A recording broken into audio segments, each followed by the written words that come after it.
अस्सलामु अलैकुम। ये जो स्क्रीन पर दरख्त मुलाहिज़ा कर रहे हैं, ये सफ़ेदे का दरख्त है और इसका अंग्रेज़ी नाम या नबाताती नाम यूकलिप्टस है। और ये एक मुतनाज़ा दरख्त है और इसका बहुत इशू चल रहा है काफ़ी सालों से। कुछ कहते हैं कि इसको लगाना चाहिए, कुछ कहते हैं कि इसको नहीं लगाना चाहिए, और इस पर अभी रिसर्च हो रही है। तो इसकी खूबियाँ और इसकी ख़ामियाँ दोनों हैं। मैं सबसे पहले इसकी खूबियाँ गिनवाता हूँ। ये दरख्त जो है ये फ़ास्ट ग्रोइंग दरख्त है, बहुत तेज़ी से ग्रो करता है और एक साल में ये तकरीबन 20 फुट से भी ज़्यादा बुलंद हो जाता है और इसकी तने की जो मोटाई है वो भी अच्छी खासी हो जाती है। तो ये जो आप सामने स्क्रीन पर दरख्त देख रहे हैं, तो इसको ज़मीन के बराबर रख कर एक साल पहले काट दिया गया था, तो फिर दोबारा ये ग्रो किया है। इसकी ये खूबी है। और दोबारा जब ये ग्रो करता है तो अब देखें कि 1 से 1.5 साल का ये एक फिर दोबारा से 20-30 फुट ऊंचा हो गया है। और तना आप देख लें कि 5-6 तने इसने निकाले हैं। और इसकी और ख़ूबी ये है कि ये इसको बकरियां वगैरह नहीं मुंह मारती, जानवर नहीं नुकसान पहुंचाते, इसको पानी नहीं देना पड़ता। अगर पानी मिल जाए तो ये ज़्यादा खुश रहता है, ज़्यादा ग्रीन रहता है। अगर पानी नहीं मिले तब भी ये ग्रो कर जाता है। तो खुश्क साली वगैरह बर्दाश्त करता है, पथरीली जगह हों या सहरा हों, किसी भी किस्म की ज़मीन हो, ये हर किस्म के हालात, हर किस्म के मौसमी शिद्दत को, मौसमी ऊंच नीच को ये बर्दाश्त कर लेता है। तो ये सदाबहार दरख्त है। इसके पत्ते साल के 12 महीने बस थोड़े थोड़े से गिरते रहते हैं और साथ साथ नए नए निकलते रहते हैं। तो इसकी ये सदाबहार की जो खसूसियत है, सरसब्ज़ शादाब पूरे साल होने की, ये एक बहुत अच्छी बात है इसकी। इस वजह से लोग इसको पसंद भी करते हैं। काफ़ी लोग खेतों के किनारे पे लगाते हैं, ज़मीन को कटाव होने से बचाते हैं। और दरियाओं वगैरह के किनारे लगाते हैं, ज़मीन की बुर्दगी नहीं होती। ज़मीन का टुकड़ा, दरिया के बीच बीच में जो जजीरे होते हैं वो महफूज होते हैं। तो इसकी और ख़ूबी मैं अभी आप लोगों को बताता हूँ। इसकी खूबी नाज़रीन जो मैंने पहले बताई थी कि एक दफ़ा जब ये दरख्त साल, 1.5 साल, 2 साल के बाद भरपूर जवान हो जाता है, फ़रोख्त के काबिल हो जाता है, इस्तेमाल के काबिल हो जाता है, तो ज़मींदार लोग इसको ज़मीन के बराबर रख के काट देते हैं, सतह के बराबर से।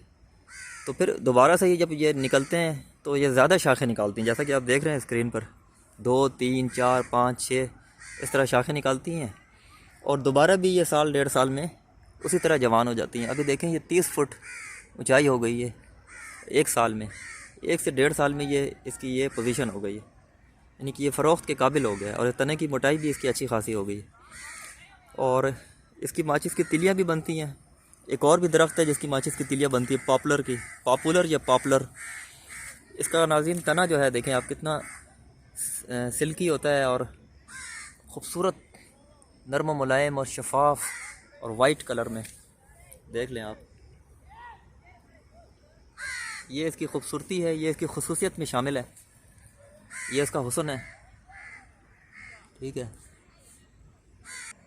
और नाजरीन दूसरे जितने भी दरख्त आप लोग लगाते हैं, घर के अंदर तो चले सेफ़ रहता है, लेकिन घर के बाहर अगर लगाते हैं, खेतों में बाहर लगाते हैं, तो जानवरों से उसको बचाना पड़ता है, उसको आंधी तूफ़ान से बचाना पड़ता है, उसको बाकायदगी से पानी देना पड़ता है, उसकी खिदमत करनी पड़ती है, स्प्रे, खाद, बीज और बहुत सारी चीज़ों का ध्यान रखना पड़ता है और बाकायदगी से निगहदाश्त करनी पड़ती है। लेकिन नाज़रीन ये ऐसा दरख्त है जिसको कुछ भी नहीं करना पड़ता, सिर्फ आपने एक दफ़ा इसको लगाना होता है और बस। पानी दें तब भी ठीक है, अगर नहीं भी दें तब भी कोई मसला नहीं है। और इसको जानवर भी नहीं खाते और आंधी तूफ़ान वगैरह से भी कोई इसको बहुत ख़ास नुकसान नहीं पहुंचता। इसमें लचक होती है कुदरती, ये हर हालात का मुकाबला कर लेते हैं। तो ये एक बहुत बड़ी एडवांटेज है। और नाजरीन इसकी जो लकड़ी है वो दूसरी लकड़ियों की तरह बहुत मज़बूत तो नहीं होती, लेकिन बहरहाल फिर भी गुजारा करती है। और इसके फट्टे वगैरह तैयार होते हैं जो कि इमारती शटरिंग वगैरह, फट्टे वगैरह और बल्लियाँ बनती हैं जो मकान की छतें बनती हैं, उसके सहारे के लिए जो शटरिंग वगैरह होती है, लेंटर होते हैं। और इसके अलावा गत्ता वगैरह बनता है कागज़ बनते हैं और बहुत मुख्तलिफ़ इंडस्ट्री में इसकी लकड़ी इस्तेमाल होती है। मुख्तलिफ़ औज़ारों के दस्ते वगैरह बनाने के लिए भी लकड़ी इस्तेमाल की जाती है। और ईंधन के लिए भी गांव में घरों में लोग इस्तेमाल करते हैं इसको। इसकी लकड़ी बहुत तेज़ ईंधन के काम आती है, बहुत तेज़ जलती है, आग इसकी अच्छी होती है।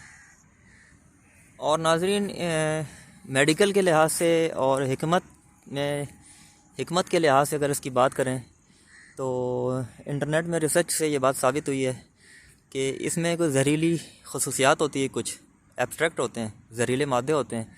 इस वजह से बहुत ज़्यादा तो हिकमत में अगरचे इस्तेमाल होती है, लेकिन बहुत ज़्यादा एहतियात के बगैर इसको इस्तेमाल नहीं करवाया जाता।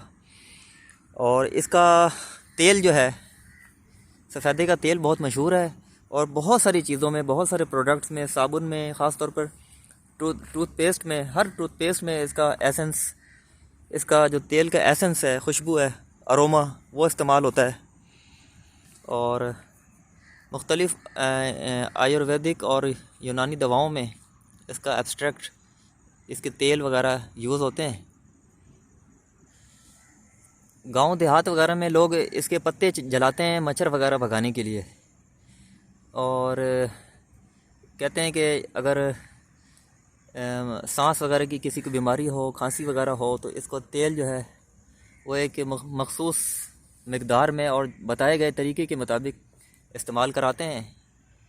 कान में अगर कोई प्रॉब्लम हो तो इसका तेल कान के गिर्द मालिश करते हैं, 2 से 3 कतरे।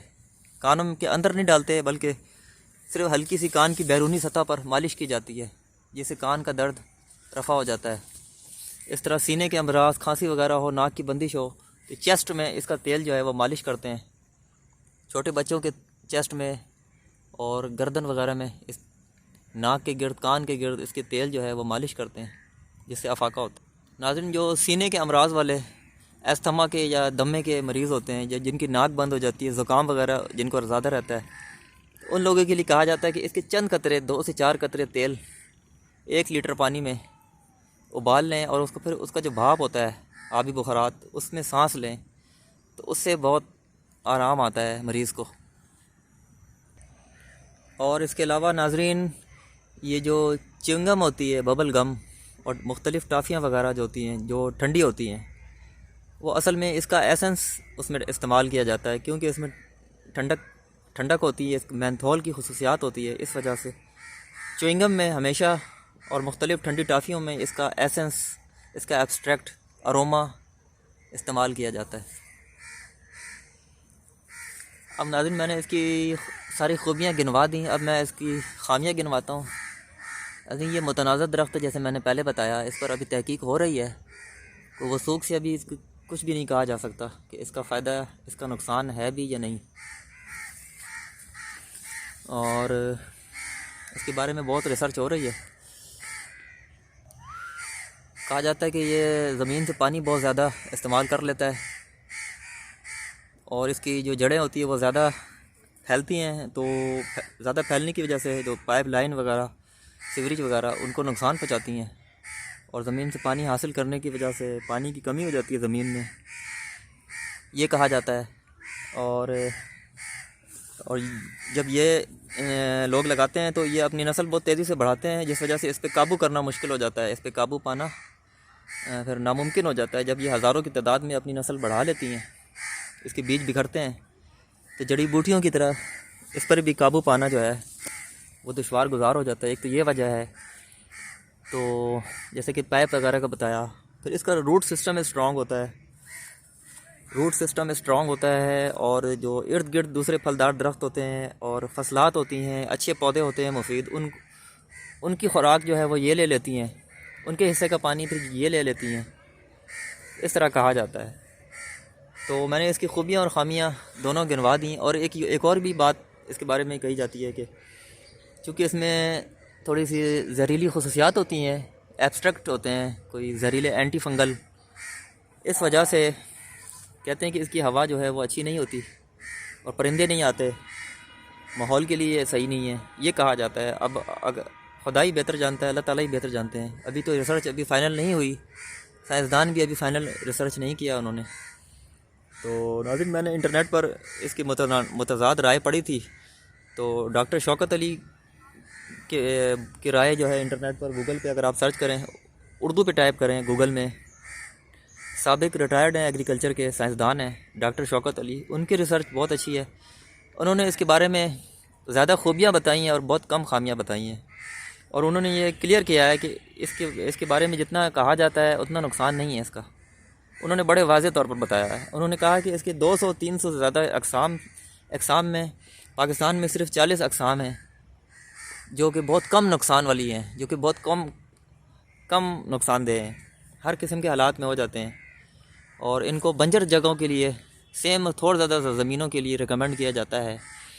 इसको आप लोग एहतियात से लगाएं, घरों में बहुत एहतियात से लगाएं, पानी के करीब, सीवरेज लाइन के करीब ना लगाएं।